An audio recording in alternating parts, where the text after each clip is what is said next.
Hey everybody, Aaron Rift here from NoDQ.com to talk about Bret Hart's WrestleMania matches, and I will be ranking them from worst to best. Bret Hart has been a major part of WrestleMania history, especially the early years, and most of his matches were either good or great. There were a few bad Bret Hart matches, and I'll get those out of the way first here.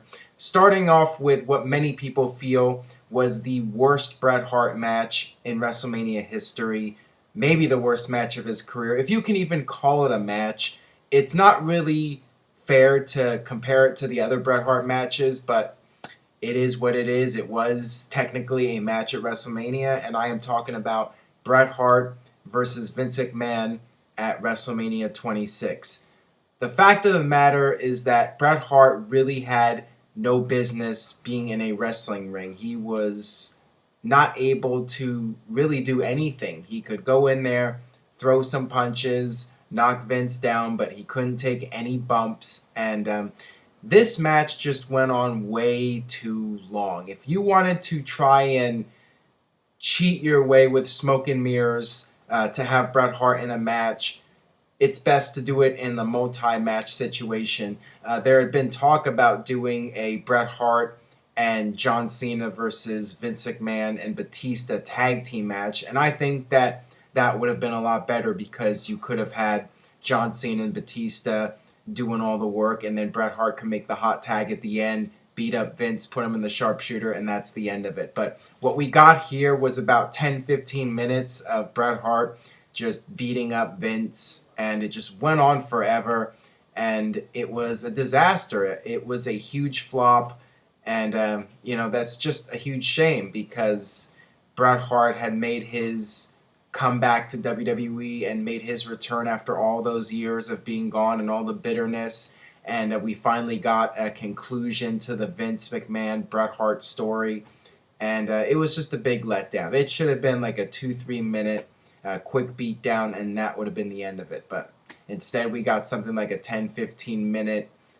segment here with Bret, who could not take any bumps, just beating up Vince. And it was not one of Bret's finest moments, unfortunately. Moving on here, the worst Bret Hart match at WrestleMania during his active career, Bret Hart versus Bob Backlund at WrestleMania 11.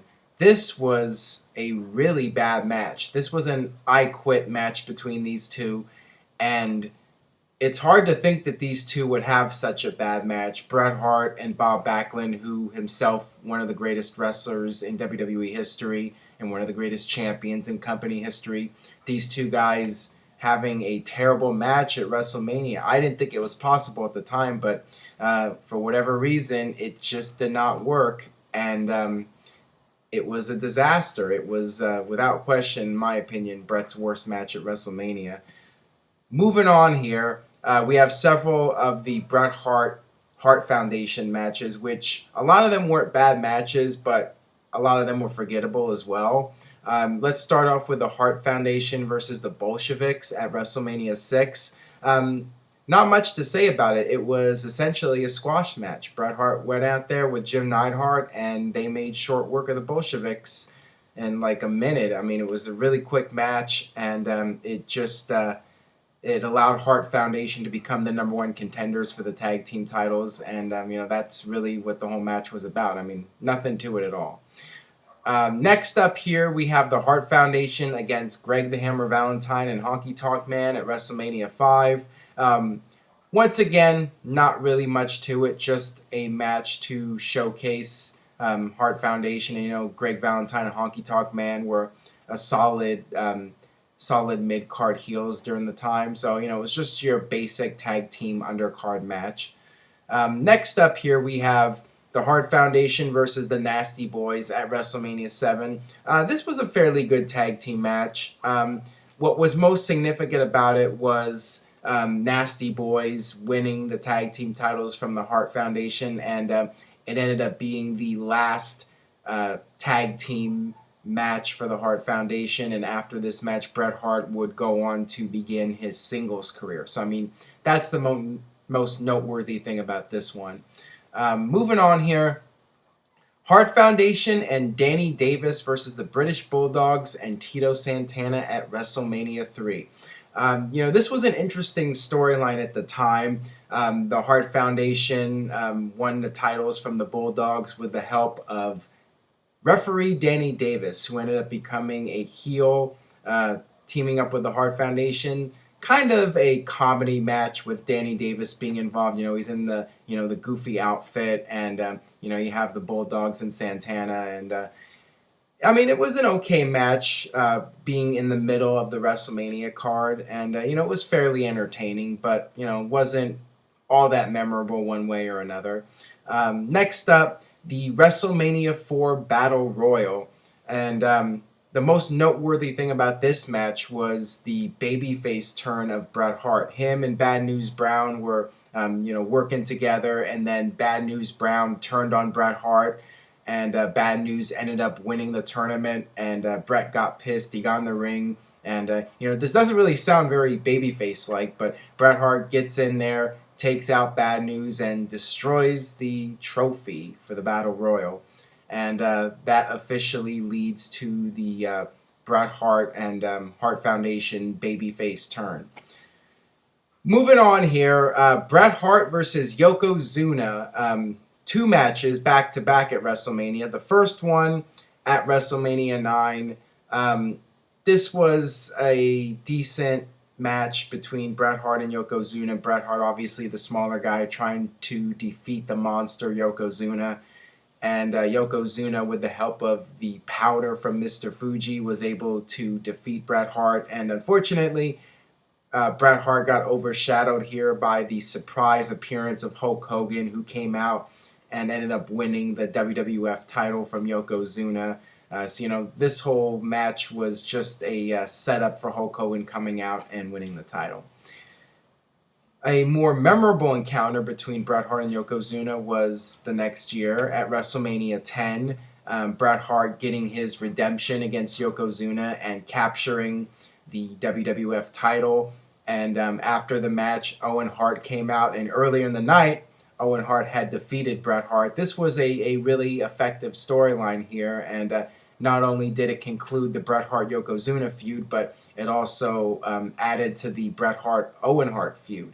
This was one of the better Bret Hart WrestleMania matches, and all the matches from this point, in my opinion, were great matches. And starting off here, number 4 on my list here, the number 4 best Bret Hart match at WrestleMania, Bret Hart versus Roddy Piper at WrestleMania 8. I love this match. It was one of my favorite matches as a kid. I loved the build-up to it, the promos back and forth between Bret Hart and Roddy Piper, 2 of the most interesting characters in wrestling, going at it for the IC title, the Workhorse title. And they had an excellent match, and I love the storyline with Roddy Piper. He gets the ring bell, and he's tempted to use it. He's tempted to take the shortcut to win, but he decides not to.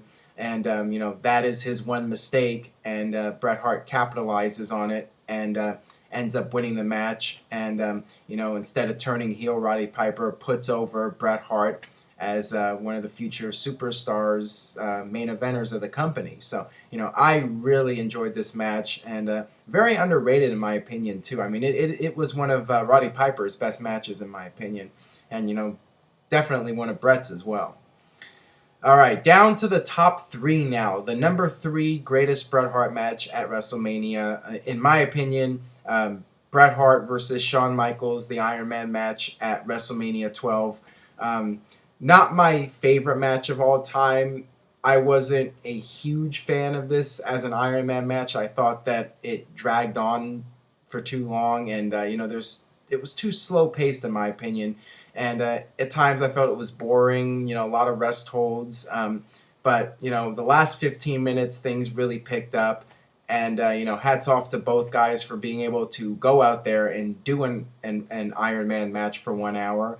And even going into overtime. And I like the fact that, on one hand, I think this match would have been better if there were more falls. I think the fact that you had no falls, there wasn't as much drama there, and it would have kept the match more interesting. But On the other hand, I like the fact that neither guy could beat the other one in an hour. I think it made both guys look really strong. So, it worked in a good way, and it didn't work in another way. But it was very significant. Shawn Michaels realizing his boyhood dream, and that big moment, one of the all-time classic WrestleMania moments with Shawn Michaels, winning the title for the first time. And now my top two. My second favorite Bret Hart match at WrestleMania, Bret Hart versus Owen Hart. I mentioned it earlier at WrestleMania 10, the first match of the pay-per-view, and just an excellent match between these two. Can't even say anything bad about it. I mean, both of them just work so well together, and the storyline, brother versus brother, Owen Hart being jealous of Bret. Excellent storyline, excellent match, and the storyline continued at the end of WrestleMania as well. So I really thought WWE did a tremendous job with this Bret Hart and Owen Hart storyline, and the two of them just tore the house down in that match. And finally, my number one favorite Bret Hart match, and also my all-time favorite match ever in wrestling history, Bret Hart versus Stone Cold Steve Austin, WrestleMania 13. This was right when the Attitude Era was beginning.